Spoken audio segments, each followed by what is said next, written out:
कभी कभी हम जाने अनजाने में कुछ ऐसी गलतियां कर जाते हैं जिनका पछतावा हमें फिर बाद में होता रहता है। जब हम गलतियां करते हैं तब हम इस बात का बिल्कुल भी पता नहीं रखते हैं। इस गलती से हमारे जीवन में आगे चलकर कोई प्रभाव भी पड़ सकता है। कभी कभी हमारी ज्यादा अच्छाई भी हमारे दुख का कारण बन जाती है। हमें पता ही नहीं चलता है कि हम स्वयं ही अपने लिए खाई खोद रहे हैं। एक समय की बात है, एक नगर में एक युवक रहता था। युवक का परिवार बहुत गरीब था। उसके परिवार में आए दिन किसी न किसी बात को लेकर झगड़े चलते रहते थे। वह युवक इन झगड़ों से बहुत परेशान था। जब वह युवक ने पारिवारिक झगड़े को रोकने की बहुत कोशिश की, पर वह झगड़े रुकने की जगह बढ़ते ही जा रहे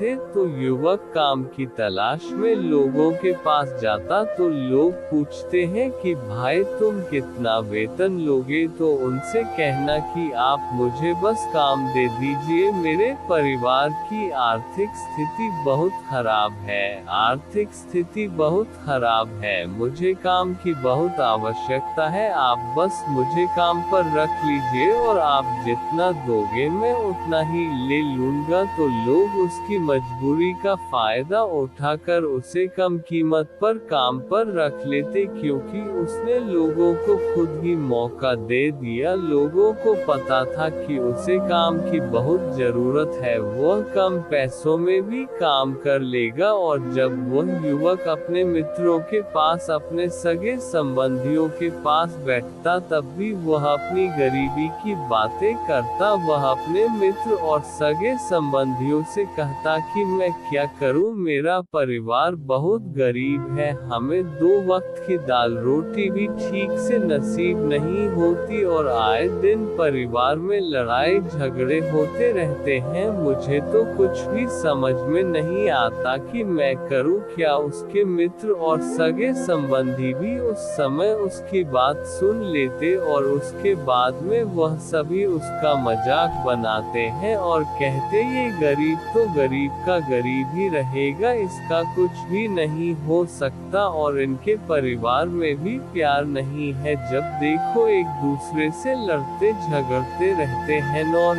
ये हमारे पास बिना बात का रोना रोता रहता है और खुद कुछ करता नहीं है। जबकि वह युवक तो उनको अपना समझकर अपनी समस्या बता रहा था ताकि लोग उसकी कोई मदद कर सके, लेकिन किसी ने उसकी मदद तो की नहीं। अब युवक जहाँ भी जाता सभी लोग उसका तिरस्कार करते, उसे गरीब कहकर पुकारते। कोई भी व्यक्ति उसे काम की पूरी कीमत नहीं देता। वह युवक दिन भर काम करता पर उसे कुछ ही पैसे मिलते थे, कोई भी उसकी मेहनत का पूरी कमाई नहीं देता था। अगर वह उनको कुछ कहता तो वो लोग उसे कह देते एक काम करना है तो कर, नहीं तो जा यहाँ से। अब उस युवक को तो काम की जरूरत थी, इसलिए वो काम तो करता ही था। धीरे धीरे समय के साथ उस युवक की हालत बहुत खराब हो गई थी। सभी लोग उस युवक का इस्तेमाल करने लग गए, क्योंकि सबको पता चल चुका था कि वह युवक बहुत गरीब है, उनका कुछ नहीं बिगाड़ सकता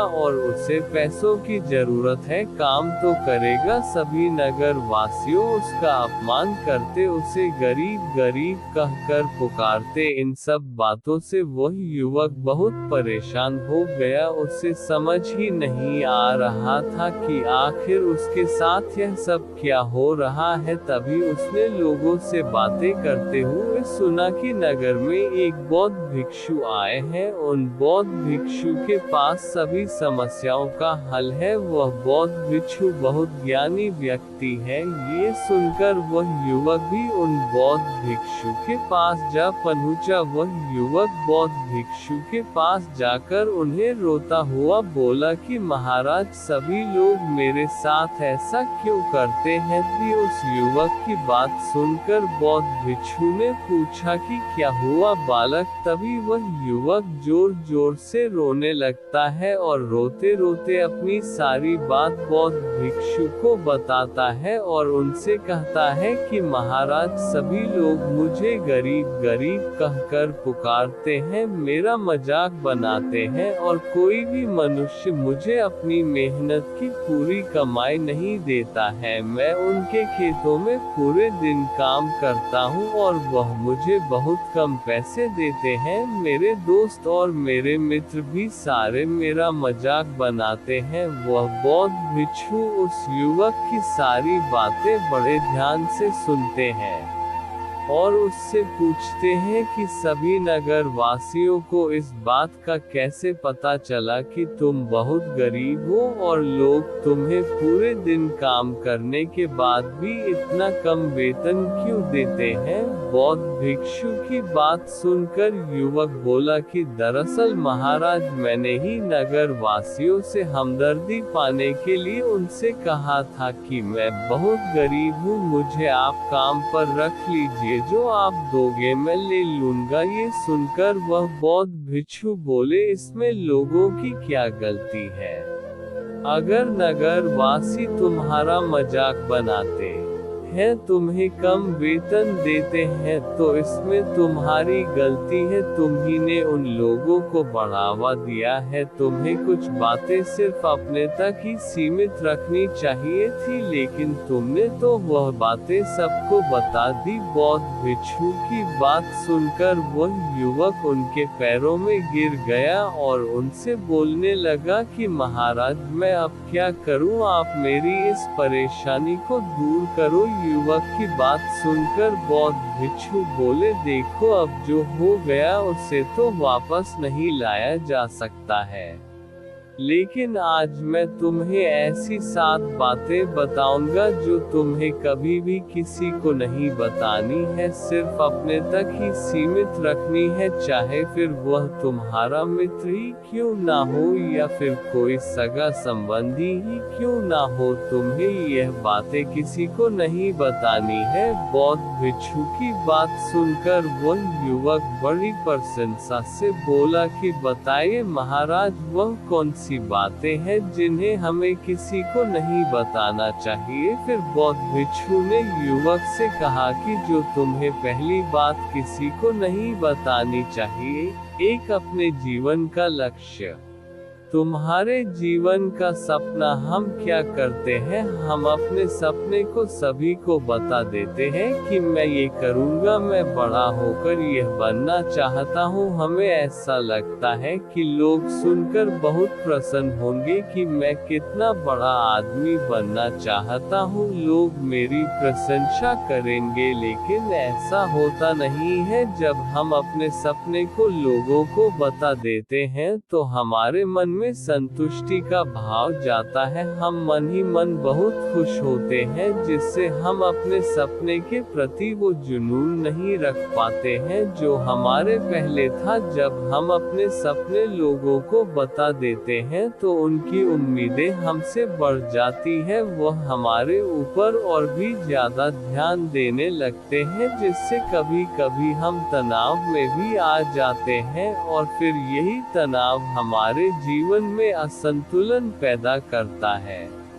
और फिर हम अपने सपने से, अपने लक्ष्य से भटक जाते हैं। जब हम अपने सपने किसी को बताते हैं तो आपको कुछ लोग तो प्रेरणा देंगे, जिससे आपको आगे बढ़ने में हिम्मत मिलेगी, लेकिन बहुत से लोग ऐसे हैं जो आपको प्रेरणाहीन करेंगे, आपको डिमोटिवेट करेंगे, जिससे आप आपके लक्ष्य से भटक सकते हो। इसलिए जो भी आपका सपना है उसे पूरा करो, उसके बाद ही लोगों को बताओ। अगर पहले बता दोगे तो लोग रुकावटें पैदा कर देंगे और सपने को अगर चुपचाप तुमने पूरा किया तो लोगों को स्वतः ही पता चल जाएगा कि तुमने कौन सा सपना हासिल किया है। इसलिए कभी भी किसी को अपना सपना मत बताओ, अपना लक्ष्य मत बताओ। फिर बौद्ध भिक्षु ने युवक से कहा कि दूसरी बात जो तुमने किसी को नहीं बतानी है,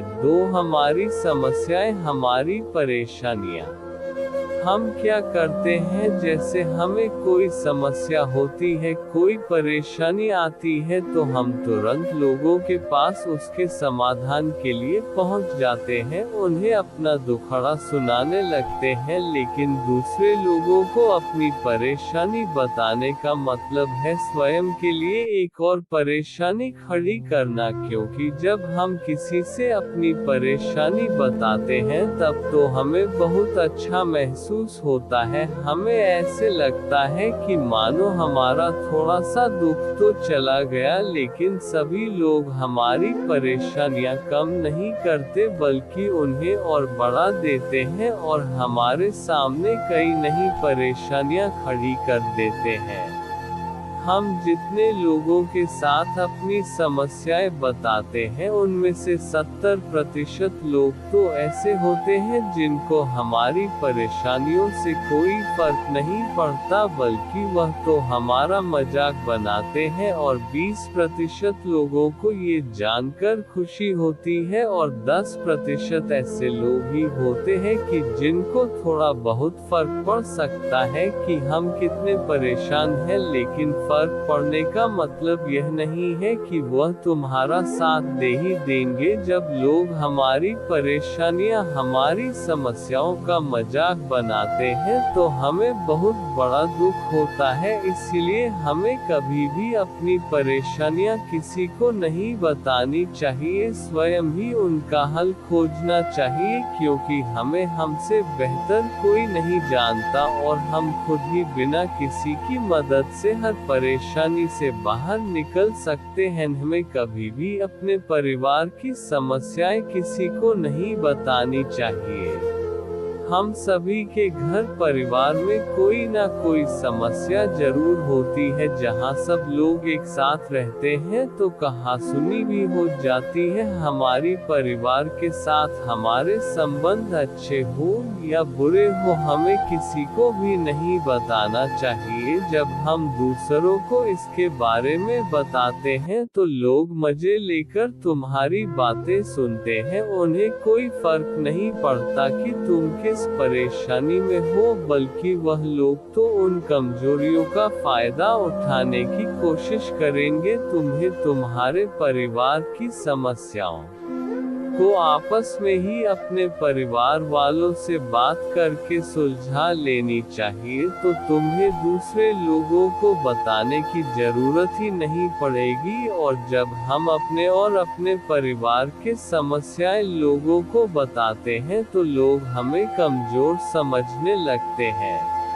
हमारे बारे में सोचने लगते हैं कि यह तो कुछ नहीं कर पाएगा, यह अपने परिवार को नहीं संभाल सकता, इतनी छोटी छोटी बातों पर ही परेशान हो रहा है, तो यह आगे चलकर जीवन में बड़ी बड़ी समस्याओं का सामना कैसे करेगा। हम तो लोगों को अपने परिवार की समस्याएं ये सोचकर बताते हैं ताकि वह हमारी मदद कर सके, लेकिन ये दुनिया बहुत मतलबी है। इस दुनिया में कोई आपका खास नहीं है। लोग हमारी बातें मजे लेकर सुनते हैं और हमारे सामने तो झूठी हमदर्दी दिखाते हैं, और फिर हमारी पीठ पीछे जो बातें हम उन्हें बताते हैं उन्हें अच्छे से नमक मिर्च लगाकर चारों तरफ फैला देते हैं, जिससे उन लोगों का तो कुछ नहीं बिगड़ता पर तुम्हारे परिवार की इज्जत मिट्टी में मिल जाती है। लोग तुम्हारे परिवार के बारे में तरह तरह की बातें बनाने लगते हैं, एक बात की बात करने लगते हैं, जो बात हुई नहीं उस बात को भी नमक मिर्च लगाकर बता दे हैं। इस दुनिया में घाव पर मरहम लगाने वाले तो कम है और नमक छिड़कने वाले बहुत ज्यादा है। इसलिए कभी भी किसी को अपने परिवार की स्थितियों के बारे में नहीं बताना चाहिए, अपनी संपत्ति किसी को मत बताना।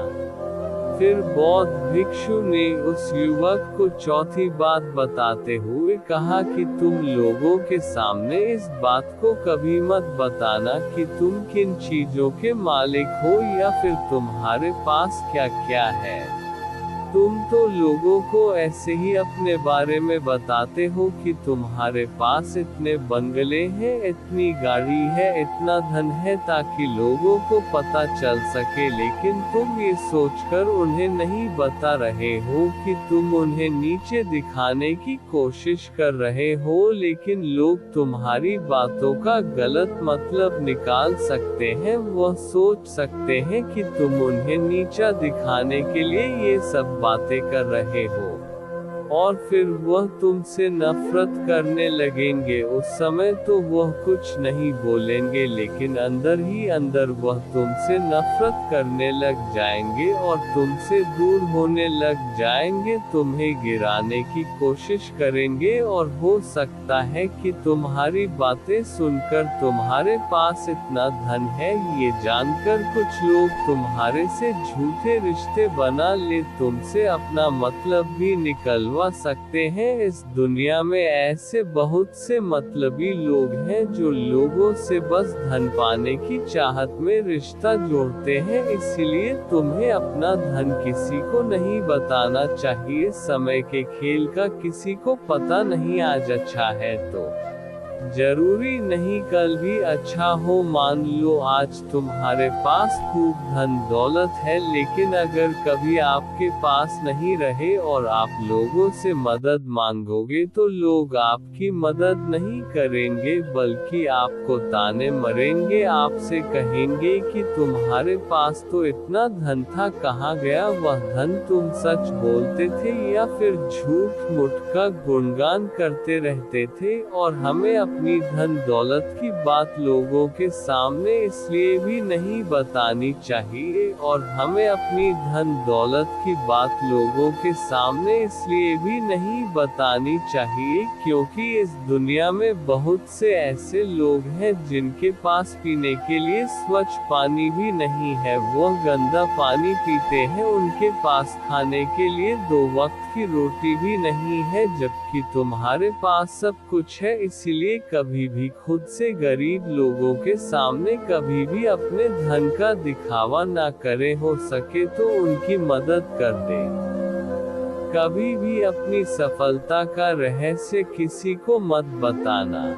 फिर बौद्ध भिक्षु ने उस युवक को 5वीं बात बताते हुए कहा कि कभी भी अपनी सफलता का रहस्य किसी को मत बताना। हमने सफलता हासिल कैसे की है ये बताना कोई गलत नहीं है, अगर कोई मनुष्य उससे सीखकर आगे बढ़ता है तो ये बहुत अच्छी बात है, लेकिन अधिकतर लोग क्या करते हैं, हमारे बताए गए रास्ते पर हूबहू चलना शुरू कर देते हैं, और अगर वह हमारे बताए गए रास्ते पर चलकर असफल हो जाते हैं तो फिर वह हमें ही दोष देने लगते हैं, जबकि हमने तो उनके लिए अच्छा ही किया था, मगर वह हमें ही दोषी मानने लगते हैं और कहते हैं कि काश मैं इसकी बातों में नहीं आया होता, इसने तो मुझे गलत रास्ता बता दिया। जबकि सबके लिए सफलता का एक ही तरीका काम नहीं करता, जिस तरीके से तुम सफल हुए हो जरूरी नहीं कि वैसे ही उन्हें भी सफलता मिल जाए, इसलिए कभी भी किसी को अपनी सफलता का रहस्य मत बताओ। अगर वह मनुष्य सच में ही तुमसे सफलता का मार्ग जाने की कोशिश करे और उस कार्य उसे बहुत लगन हो और वह बहुत दृढ़ संकल्पी हो कि नहीं मुझे तो ये कार्य करना ही है, तो तुम उसे जरूर बता सकते हो, लेकिन तुम आगे से कभी भी किसी को कुछ मत बताओ, नहीं तो अगर वह लोग असफल रहे तो वह तुम्हें ही दोषी मानने लगेंगे। उन लोगों को इस बात से कोई फर्क नहीं पड़ता कि तुम उनके लिए अच्छा कर रहे हो, वह असफल होने पर तुमसे घृणा करने लगेंगे, तुम्हें भला बुरा बोलने लगेंगे, इसलिए कभी किसी को कुछ मत बताओ। 6 अपने द्वारा की गई मदद का ढिढोरा मत पीटो। फिर बौद्ध भिक्षु ने उस युवक को छुट्टी बात बताते हुए कहा, अगर तुम किसी की मदद करते हो तो मदद को लोगों के सामने मत लाओ, क्योंकि इस दुनिया में बहुत से लोग गरीब हैं जिनको हमारी दया दान की आवश्यकता है। लेकिन अगर तुम उन गरीब लोगों की इसलिए मदद करते हो ताकि लोग आपकी तारीफ करें, लोग आपको अच्छी नजरों से देखें, समाज में आपका नाम हो, तो ऐसा दिखावा कभी मत करो, जबकि तुम्हें लोगों की मदद इसलिए नहीं करनी चाहिए कि दूसरे लोग आपकी तारीफ करें, बल्कि आपको लोगों की मदद सच्चे हृदय से बिना किसी को बताए करनी चाहिए, क्योंकि यही मदद आपको अंदर से शांति प्रदान करवाती है। जब तुम किसी जरूरतमंद की सहायता करते हो तो तुम्हें अंदर ही अंदर एक अलग ही आनंद की अनुभूति का एहसास होता है। लेकिन अगर तुम किसी जरूरतमंद की सहायता बस दिखावे के लिए करते हो तो कुछ पल के लिए तो तुम दूसरों की नजरों में अच्छे बन जाओगे, लेकिन तुम कभी भी आत्म संतुष्टि प्राप्त नहीं कर पाओगे। साथ अपनी आमदनी का जिक्र दूसरों के सामने मत करो। फिर बौद्ध भिक्षु उस युवक को सातवीं और अंतिम बात बताते हुए कहते हैं कि कभी भी अपनी आमदनी का जिक्र दूसरों के सामने मत करो, क्योंकि यह एक ऐसी बात है जिसे हमें हमेशा हमारे परिवार तक ही सीमित रखनी चाहिए। अपने मित्रों या फिर अपने सगे संबंधियों को कभी अपनी आमदनी मत बताओ। हमें कभी भी किसी से भी ना तो उसकी आमदनी पूछनी चाहिए और ना ही अपनी आमदनी बतानी चाहिए, क्योंकि जब हम लोगों को अपने आमदनी बताते हैं तो लोग हमारी स्थिति का आसानी से पता लगा लेते हैं, जो हमारे लिए बिल्कुल भी सही नहीं है। क्योंकि अगर हमारी आमदनी कम होती है और हम लोगों को बता देते हैं तो लोग हमें गरीब समझकर हमसे दूर होने लगते हैं, हमारा तिरस्कार करने लगते हैं, हमें नीचा दिखाने लगते हैं, हमें नीचा समझने लगते हैं, हमारी इज्जत नहीं करते। अगर हमारी आमदनी ज्यादा होती है और हम लोगों से उसके बारे में बता देते हैं तो लोग हमसे मतलब से रिश्ते रखना शुरू कर देते हैं। उन्हें हमसे नहीं हमारे पैसों से मतलब होता है। लोग आपसे इसलिए रिश्ता नहीं जुड़ेंगे आप एक अच्छे इंसान हो, बल्कि वह तो आपसे इसलिए रिश्ता जुड़ेंगे क्योंकि आपके पास धन है। जो लोग आपको पसंद नहीं करते वह भी धन की वजह से तुमसे रिश्ता रखेंगे और तुम्हारे साथ ऐसा बर्ताव करेंगे जैसे तुम उनके लिए बहुत खास हो। इसलिए कभी भी किसी को अपनी आमदनी मत बताओ, बस इसे अपने और अपने परिवार तक ही सीमित रखें, क्योंकि आपका परिवार ही आपकी तरक्की को देखकर खुश होता है। बाकी तो ये दुनिया आपकी तरक्की को देखकर जलने वालों में से है। युवक बौद्ध भिक्षु की सारी बातें बड़ी अच्छी तरीके से समझ गया और उसी वक्त अपने मन ही मन में ये संकल्प ले लिया कि आज के बाद कभी भी किसी को अपने रहस्य नहीं बताएगा। इसके बाद उस युवक ने बौद्ध भिक्षु को प्रणाम किया और फिर वहां से चला गया।